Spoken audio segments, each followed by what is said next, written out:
yn sefyd trydydd dydd yr wythnos, a chydig cyn y cyfnos, gan basio ger greigiau glanau môr.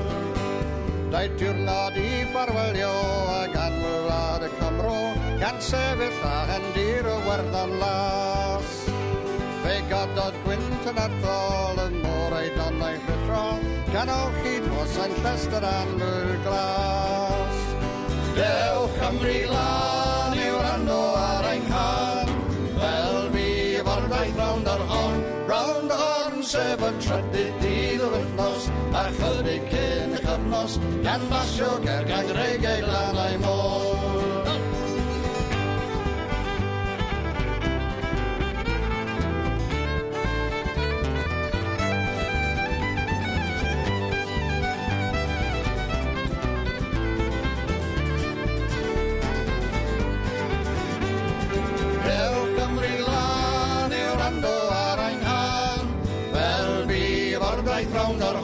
Round y horn sef y trydydd dydd yr wythnos, a chydig cyn y cyfnos, gan basio ger greigiau glanau môr.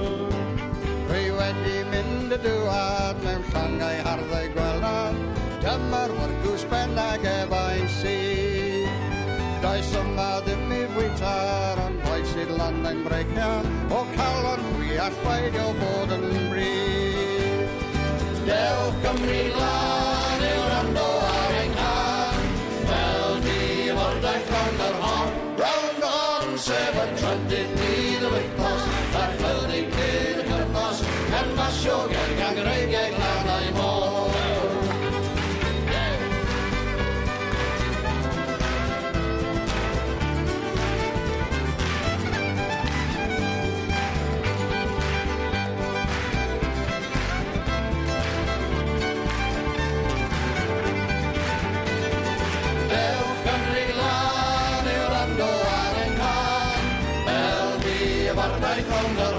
Round the horn sef y trydydd dydd yr wythnos, a chydig cyn y cyfnos, gan basio ger greigiau